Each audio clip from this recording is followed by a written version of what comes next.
Hi friends, good to see you again all. I hope you all will be fine. And for all of you I pray that God fulfill all your dreams and give you lots of happiness. And my dear friends, every time I try my best to give you all latest news.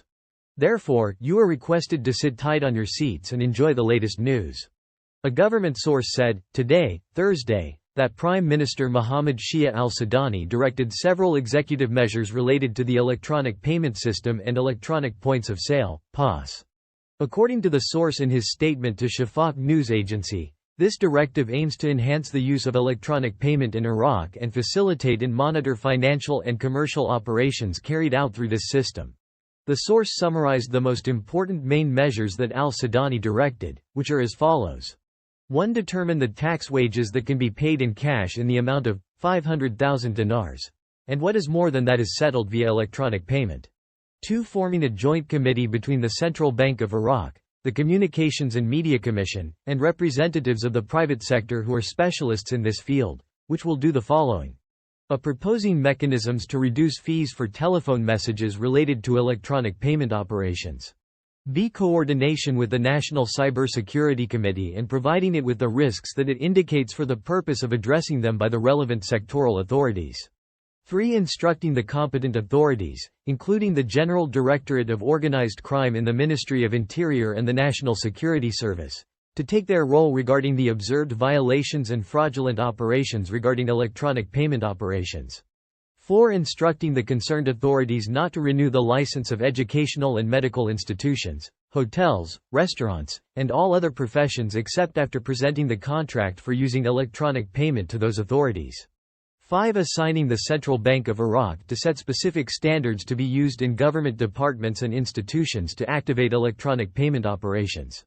Through those standards, the Federal Integrity Commission can monitor and measure the work of government departments in a manner consistent with those standards, and is accompanied by organizing training workshops on those standards between the Integrity Commission and the bank. Iraqi Central Bank. 6. Instructing the relevant authorities, including government institutions, private sector institutions, and banks, to increase the number of electronic payment devices and other self-services, which contributes to the development of electronic payment services in the country. 7. Assigning the central bank to formulate a proposal with the minimum requirements that are available in contracts for electronic wallets. 9. Forming a joint work team between the General Authority for Taxes, the National Security Service, and the Ministry of Interior, General Directorate for Combating Organized Crime, which will undertake the task of conducting inspection tours of various commercial areas to ensure the provision of trade names, tax identification, and electronic payment points. In October 2023, the Iraqi Council of Ministers issued several executive measures related to the electronic payment system and electronic points of sale, POS, and said at the time in a statement that they aim to enhance the use of electronic payment in Iraq and facilitate financial and commercial operations. And the Iraqi Rabin Al-Safana Company signed 9 memorandums of understanding with 7 American companies within the framework of the Bin Omar gas field development project in Basra Governorate. This was revealed by Ahmed Al-Mohsen, Business Development Manager for Oil and Energy Projects.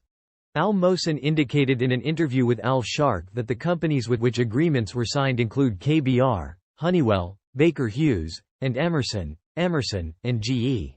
He explained that the agreements include multiple scopes, including implementing engineering designs, preparing main equipment, and providing technology for processing natural gas, in addition to high-efficiency energy production solutions. At the end of 2023, the Iraqi Council of Ministers approved the implementation of the Nar bin Omar Field Gas Development Project according to the Build, Own, Operate and Transfer (BOOT) principle for a period of 15 years after the date of commercial operation, following the approval of the signature of the South Gas Company. A subsidiary of the Iraqi Ministry of Oil has an agreement with the Halfaya Gas Company, which is part of the Rabin Al-Safana Group, the Iraqi developer in the energy, oil and gas sector.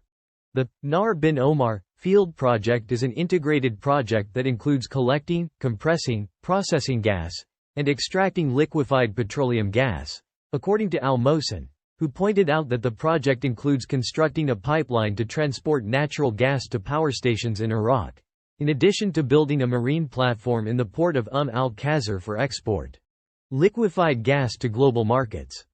Bin Omar Field is a giant oil and gas field located in Basra Governorate, near the Shat al-Arab. The field's oil reserves amount to 1 billion barrels, and about 780 billion cubic meters of gas. Yes, this is very good news for Iraq. Thanks, take care.